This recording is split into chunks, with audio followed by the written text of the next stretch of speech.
নমস্কার, আমি জয়িতা। আমার চ্যানেল জয়িতা সুখী গৃহকোণ ব্লগে আরেকটি নতুন দিনের গল্প নিয়ে চলে এলাম আপনাদের সামনে। আশা করি সকলে ভালো আছেন। আজ আমি যাচ্ছি বাপের বাড়ি। বাপের বাড়ি পৌঁছেই প্রথম দিন কোথায় গেলাম, কি করলাম, সেই গল্পই আজ করব আপনাদের সঙ্গে। Good morning. আজকে রবিবার সকালবেলা আমি এখন যাচ্ছি বাপের বাড়িতে। সেই এসে থেকে অপেক্ষা করছি যে কবে যাব।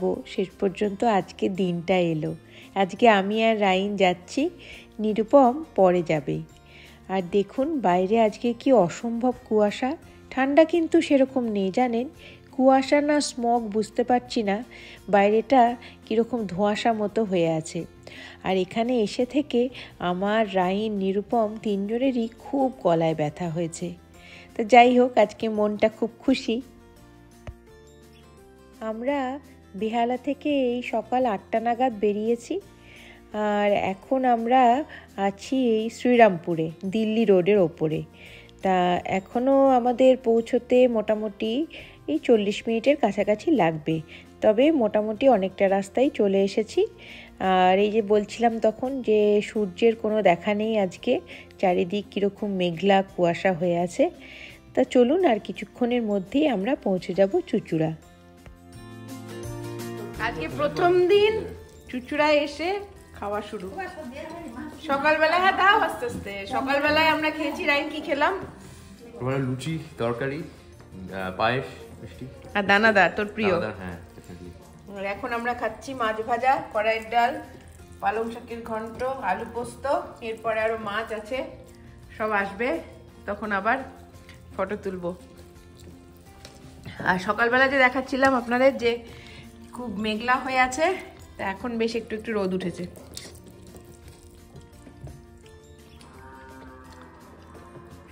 খুব ভালো হয়েছে পালং শাকটা। এই এসে গেছে মাছ, পমফ্রেট মাছ, আমার খুব প্রিয় পমফ্রেট মাছের ঝাল। বলতে হবে না, ঘোরালেই হবে। তাকাও সবাই এদিকে। দারুণ হয়েছে রান্না। আমার নেওয়া হয়ে গেছিল আগের দিন। শপিং এ যাচ্ছি আমরা, টোটোতে উঠে প্রথম দিন এসে শপিং এ বেরিয়ে পড়েছি। আমি, বাপি, রাই আর মা। একদম আমাদের বাড়ির সামনের সৎসঙ্গ আশ্রম, অনুকূল ঠাকুরের আশ্রম। দেখুন একবার কি সুন্দর সাজিয়েছে। এদের উৎসব আছে 12ই জানুয়ারি, সেই জন্য খুব সুন্দর লাগছে দেখতে জায়গাটা। এই আমরা বেরিয়েছিলাম, এখন ফিরছি আমি আর মা।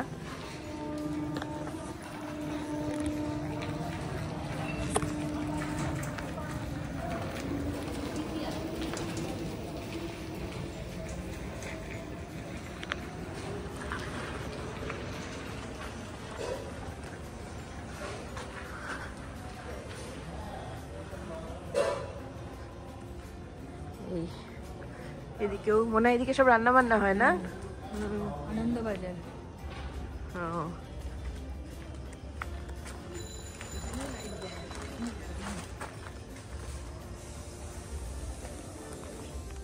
এই আজকে এসব শপিং টপিং হলো, বিরাট শপিং।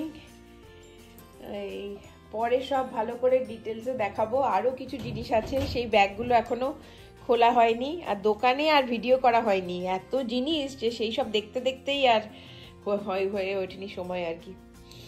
পরে সবকিছু দেখাবো ভালো করে, কি কি কিনলাম, কার জন্য কি কিনলাম। এখন এই পর্যন্তই। আজকে সোমবার সকালবেলা আমরা এখন যাচ্ছি আমার দেশের বাড়ির দিকে। ওখানে কালী মন্দির আছে, মা সিদ্ধেশ্বরী আছেন, ওনার পুজো দেবো আজকে সকালে। সেই জন্য সকাল সকাল বেরিয়ে পড়েছি। কাল তো অলরেডি চুঁচুড়া চলেই এসেছি। এই যে আমি, মা, রাইন আর ওইদিকে বাপি সামনে বসে আছে, যাচ্ছি। আর প্রচণ্ড কুয়াশা আজকে সকালে, একদম শীতকালের সকাল বলেই মনে হচ্ছে। তা ওখানে গিয়ে নিশ্চয়ই মায়ের ছবি আপনাদের দেখাবো, মায়ের মন্দির দেখাবো, তারপরে গিয়ে পুজো দেবো। আর চারিপাশের এত গ্রাম্য পরিবেশ দেখে ভীষণ ভালো লাগছে। বাপি বসে আছে সামনে, আর চারপাশে কত আম গাছ, কুয়াশায় ভরা একদম শীতকালের সকাল।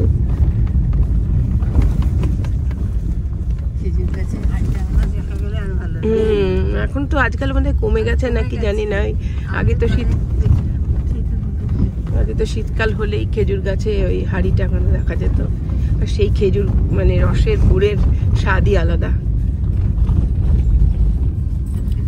এই যে এখন যে জায়গাটার মধ্যে দিয়ে যাচ্ছি, আম গাছ আর বাঁশবাগান, এখানে এক্ষুনি আমার বাবা গল্প বলছিল, এখানে আগে এই ঠ্যাঙারে ডাকাতরা থাকতো। ওই যারা দূর থেকে বাঁশের টুকরো পায়ে ছুঁড়ে মারে, তখন পড়ে গেলে পরে তারপরে এসে আর কি ছিনতাই করে। এখন তো সবই পাল্টে গেছে, প্রচুর ঘর বাড়ি হয়ে গেছে। তা আগে রাত্রিবেলা এই ঘটনাগুলো খুব ঘটতো। এখন তো প্রচুর গাছপালাও কেটে দিয়েছে বোধহয়।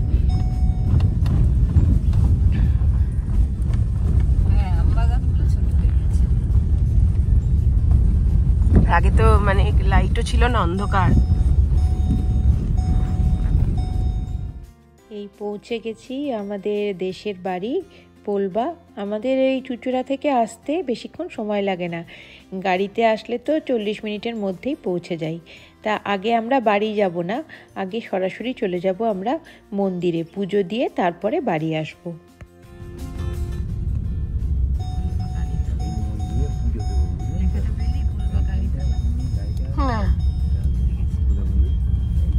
এই মন্দির পৌঁছে গেলাম মন্দিরে।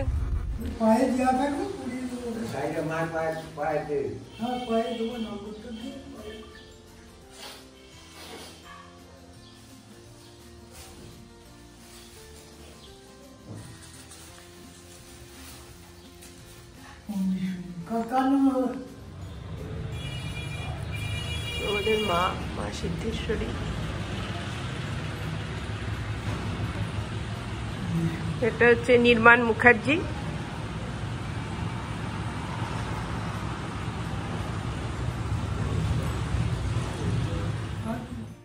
বহু পুরনো এই মন্দির আমাদের বংশের, মা সিদ্ধেশ্বরীর মন্দির। যখনই দেশে আসি মাকে একবার দর্শন না করলে মনটা যেন কিছুতেই শান্তি পায় না।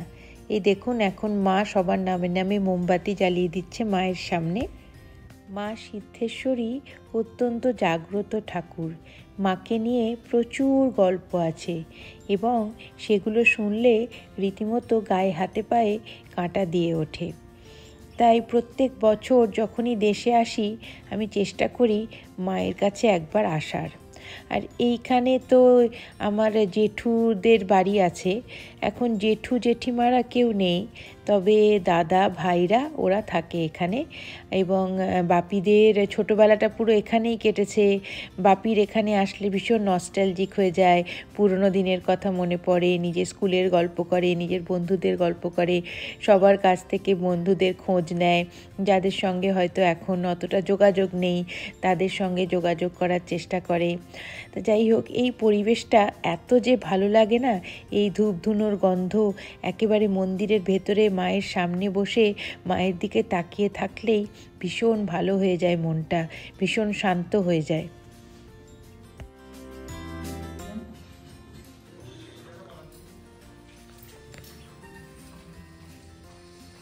এই শাড়িটা আমি মায়ের জন্য নিয়ে এসেছি, এখন মাকে শাড়িটা পরানো হচ্ছে।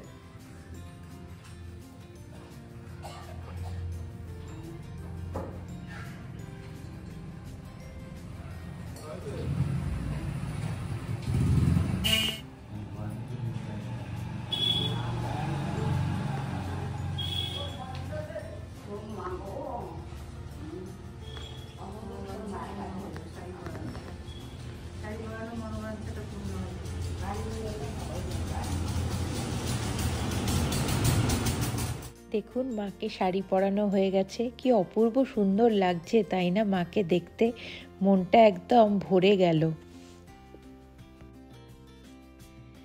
মাকে খুব সুন্দর করে শাড়ি দিয়ে পুজো দিয়ে মায়ের সামনে খানিকক্ষণ বসে মনটা যেন একদম শান্তিতে প্রসন্নতায় ভরে গেল। ভীষণ ভালো লাগছে মনটা এখন। এবার আমরা মায়ের কাছ থেকে বিদায় নিয়ে চলে যাব আমাদের বাড়িতে, যেখানে এখন আমাদের দাদারা, ভাইরা, বৌদিরা, ভাইয়ের বউ সবাই থাকে।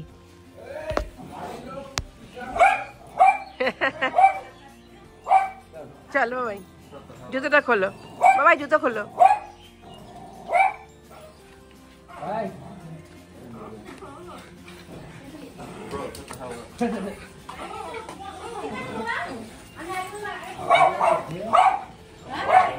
কেমন আছো বলো? ও বাবা কি সুন্দর এই সাইজ গুলো, দেখ বাবা এই মাছের একবার। এগুলো কি নাম জানিস তুই, কি মাছ? They look like some sort of grouper, but Yeah. sure. খুব সুন্দর।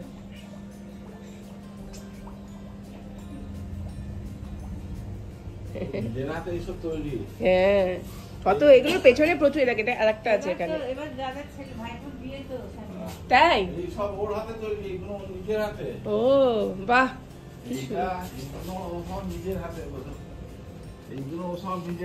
বাহ কি সুন্দর করেছে। বাড়িতে এসে কত আদর, বৌদি লুচি ভাজছে, কি সুন্দর লুচি, সব সাদা সাদা লুচি।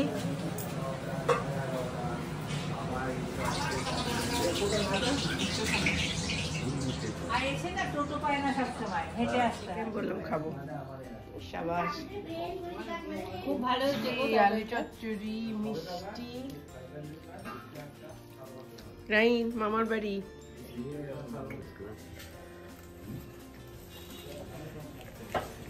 বাপের বাড়ির আদর। দুবারই যাওয়া হলো এবার, দুজনেরই দেশের বাড়িতে যাওয়া হলো। বিরাট, এখন তো কিছুই নেই। এখানে নিরুপমের আসার ইচ্ছে ছিল, দারুণ ভালো হয়েছে, দারুণ ভালো হয়েছে বৌদি। কি বলছে তোমার ননদ? দারুণ ভালো হয়েছে তরকারিটা। বাড়িতে এসে সব কিছু ঘুরে দেখতে দেখতে, সবার সঙ্গে গল্প করতে করতে কোথা দিয়ে যে সময়টা এত হুড়হুড় করে তাড়াতাড়ি কেটে গেল বুঝতেই পারলাম না। আমাদের আবার এখান থেকে আরেকটা জায়গায় যেতে হবে, তাই একটু তাড়া আছে, তাই বেশিক্ষণ আর বসতেও পারবো না, এখনই বেরিয়ে যেতে হবে। মনটা খারাপই হয়ে গেল। আবার পরের বার এলে নিশ্চয়ই আসবো এখানে।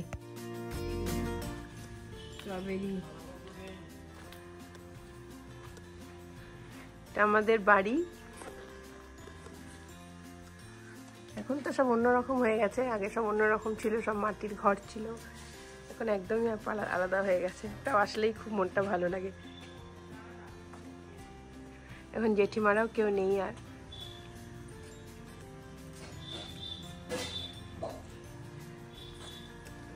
যাওয়ার আগে বেশ কিছু ছবি তুলে আমার স্মৃতির খাতায় একটা পাতা করে রেখে দিলাম। আজ তাহলে এই পর্যন্তই। ব্লগটি ভালো লাগলে লাইক, শেয়ার, কমেন্ট করবেন প্লিজ, আর চ্যানেলটি সাবস্ক্রাইব করে পাশে থাকার অনুরোধ রইল। সবাই খুব ভালো থাকবেন, দেখা হবে খুব শিগগিরই। ধন্যবাদ।